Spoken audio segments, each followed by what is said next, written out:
hodl the Bitcoin. I just kind of wanted to. So I got murked on my stream the other day about a misconception I had about Ripple. But then I think that there's a lot of misconceptions in the world about Ripple. They claim they're a fully decentralized currency, but they have 55 million of them in reserve that they can basically release whenever they want. And that, the argument for that is, no, we can only release up to 1 million a month via smart contract, and then it goes back into escrow. But then there's also a sub clause in there that says they can sell it when they need to raise funds and things. So how is that different than fractional reserve banking? Can we get into that subject, guys? I'm glad that we jumped into this. My Twitter handle ends in no XRP, so I did that last year, bro. So that kind of sums it up for me. But I am learning more. I will say that, Jason, I'm learning more about XRP in a way that because I always ignored it. I knew it was a cancer to this decentralized effort that many of us are trying to push. But yeah, I'll let someone else go, and then I'll kind of give my 2 Satoshis on it. What's that value in US dollars? I need to know. I think that's like 100 Satoshis. Okay. So, I'm not, my strong suit on my channel is not, understanding the financial sector. That's not my background and things like that. Mm-hmm. So really what I can comment on is what I see with the Ripple community and how this relates to this conversation, which is, when you have a group of people who are dedicated to one crypto, and, of course, XRP is not the only one that has people dedicated to it. But it seems like with the XRP people, if you're in XRP, like, you're all in. And then a lot of us take the standpoint of like, yeah, maybe we invested at one time, but, we believe it's not what the decentralized movement needs or wants. So we kind of step back from it. So you have these people who are obsessed with XRP. They're obsessed with trying to give you, all kinds of statements about why it's good. And kind of similar to some other projects, EOS is one that comes to mind. I know Crypto Blood loves EOS, but they have like a FUD debunker page. They have all of the lines that you can say, like, Ripple is centralized, or Ripple froze Jed Michaela's funds, or whatever it might be. And then they have this go-to list of things where they can go to and say, oh no, but check this link. Oh no, look what David Schwartz said. Oh no, look what came out of the conference. And to me, that's like very worrisome, because you can't really have an open dialogue with a lot of these people, because they just kind of say like, oh no, look at this link. David Schwartz said it's decentralized, so it's decentralized, oh, they did freeze Jed Michaela's funds, but it was actually through an exchange and it wasn't how you think it was.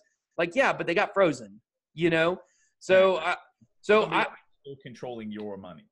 Yeah. So, I mean, the number I've seen is like 61% of the nodes are centralized, and that over time they say that, there's a process to decentralizing it. And like, okay, I'll give them the benefit of the doubt on that. I'll say maybe in the future they'll be able to solve the centralized problem. But right now, the only people that believe that Ripple is decentralized are the people that are invested in Ripple.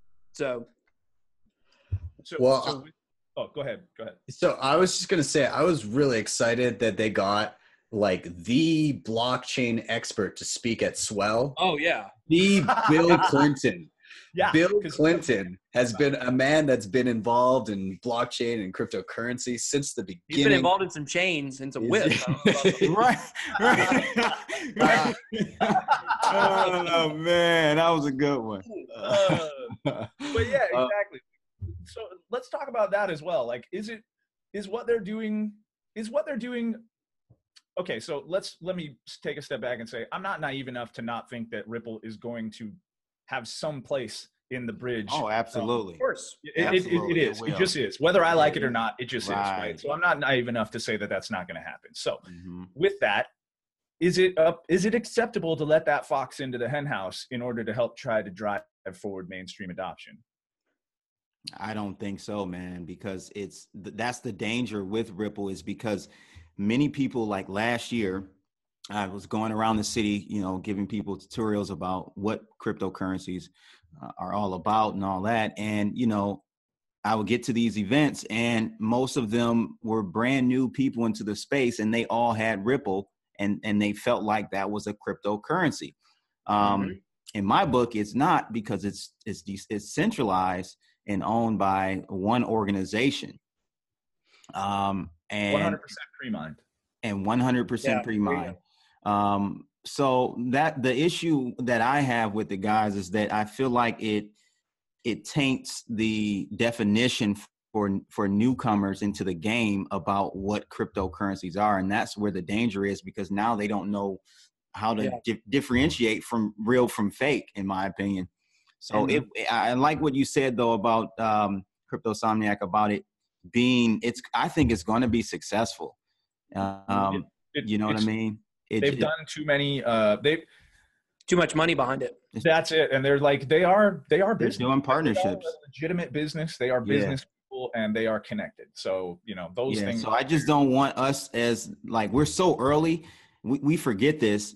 We're so early that majority of the world doesn't even own a crypto. Right. Okay. So I don't want them, when that flood comes in, to be them owning Ripple. After these messages, we'll be right back. Yeah. Do you guys enjoy my content? If so, there's 2 easy things that you can do to make sure you always know when stuff comes out. Number 1, of course, hit that subscribe button. Number 2, hit that little bell icon right next to the subscribe button so that you make sure you turn on notifications every time I put out new content. Now, onto the video.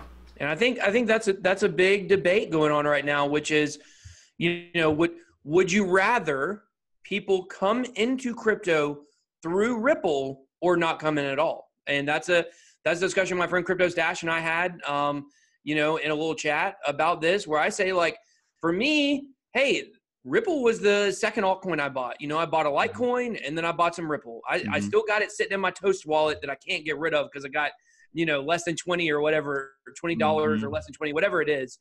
Right. When Ripple goes to 589, though, I'll be able to pull it out of. Let's do the math on that real quick. Let's not. Please. I had a guy. No offense to a guy that's in my Telegram group. I mean, I love all. If you're an XRP person, you're in my Telegram group. I love you the same. But I'm not going to pull out the calculator to do that math, because. Boy, were you the one that dropped that meme in one of the chat rooms we're in, where it was like, it listed all of the cryptocurrencies, what they were going to be at in 2018 or 19. Had like Ripple at 100, Ripple at $100, Bitcoin at $250,000. It was funny. I was the first one to laugh at it.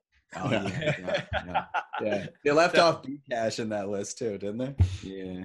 But that's the question though. Would you? Because that's how I got really interested, in altcoins, was through Ripple. A lot of people did. But is that a good thing for them to come in? And in my opinion, like, hey, I'm glad I came in, so I'm glad it was there to get my attention. So hopefully people come into the space through it and then don't become like fanboys, of Ripple, and kind of can see the whole picture of cryptocurrency. So I don't know. What do you think, Benny? What do you think about that? Well, okay, so I think that it's not a threat in that it can do anything to any of the other cryptocurrencies. That's the beauty of the space. That's true. As okay, Ripple's there doing its thing. That doesn't affect Bitcoin in any way, right? Like Ripple's not, it's not hindering the protocol that is Bitcoin. Right. What can happen though is complacency, where people they don't bother researching things and they get complacent and they just use whatever's there, and then they get burned down the road. So exactly. Yeah. It works fine. Venmo works fine, right? They work fine. The problem is that the fractional reserve banking is going to steady make the value of my fiat go down. And whereas like with Bitcoin, there's only going to be 21 million ever. So as some get burned or lost, or wallets, lose private keys, or et cetera, it only gets more valuable. Whereas like with the dollar, Ripple can just dump. If they really are like, we need to do this to acquire some things, and they're like, we're going to double the value, or the supply on the market, which is going to half the value of your investment.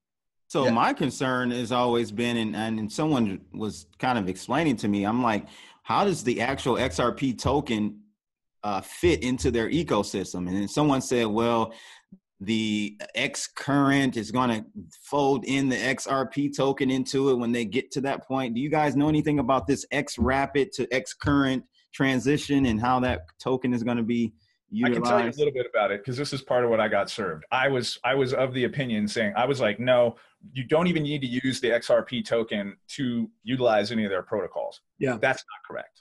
I was mistaken. So what I found out by reading into it is effectively what X Rapid is going to be is bank here needs to send money to bank in the Philippines, for example. Bank here through the X Rapid network purchases XRP. The XRP is sent to a wallet in Philippines where it immediately executes a market order for the fiat value. So, okay, now it has a use case, right? It works, it does a thing, it does what it's supposed to do, and that's okay. Does that give you any incentive to hold those tokens? Because the businesses that are going to actually be using it are only going to be buying it and then selling it, right? Immediate. Buy, move, sell, immediate. It's open, close position for if you're a trader, right? Yeah. How is that going to help other than just pure volume? I don't understand how that gives value to the token. Well, and the velocity. You want to incentivize somebody to hold the token, right? Mm-hmm. Yeah. Well, I think the argument is how many banks switch over to this from the Swift code. And supposedly where the 589 number comes from is if 100% of the international transactions were being done with XRP instead of with the Swift codes in the current state, then the price would be like 589 because there would be so much volume and so much money running through. And there's a limited supply of Ripple. And while 84 billion sounds like a really, really, really crazy amount, that's nothing compared to the amount of money that gets transferred internationally, over the span of a year, say. Very true. I mean, in the FX, I traded FX, that turns over 89 trillion a day. So very true. That's okay. So I want to dive into something here. Okay. I just had this thought right now. When it comes to XRP, the use case is, okay, you buy it to temporarily use it as a payment rail. What happens when countries introduce their own digital currencies and they know not? That's what someone else was saying too. Yeah. Right. Yeah. The barrier to entry is very low. Like it's no barrier to entry with XRP, in my opinion. Yeah, why use it at all? Like if you could just send, say the Gemini backed dollar, you could send that instantly. It's an ERC20 token. Why the hell would you then convert into XRP? Instead, just convert to a stable coin, or if the US eventually issues their own stable coin and all the liquidity flows out of stable coins that have been created by Gemini, why are you using any other mechanism other than the digital currency you want? Well, herein lies the perpendicular nature of cryptocurrency and institutions and XRP. That's why I think that eventually, it's going to be what survives the institutions or Bitcoin, the peer-to-peer nature of doing things or the way we're doing things currently, because this is a great point you bring up. Like, if everyone switches over to Bitcoin, then there's no need for XRP because nobody's transacting value with fiat. So, and we're a long ways away from that happening. And maybe in the United States, that will never happen. I can't remember who it was that just came out and said that, it was the crypto dad, the CFTC guy, Giancarlo, I think. He said that, in the United States, we may never switch over, but 2/3 of the world will, where the paper the money is printed on is worth more than the money itself. So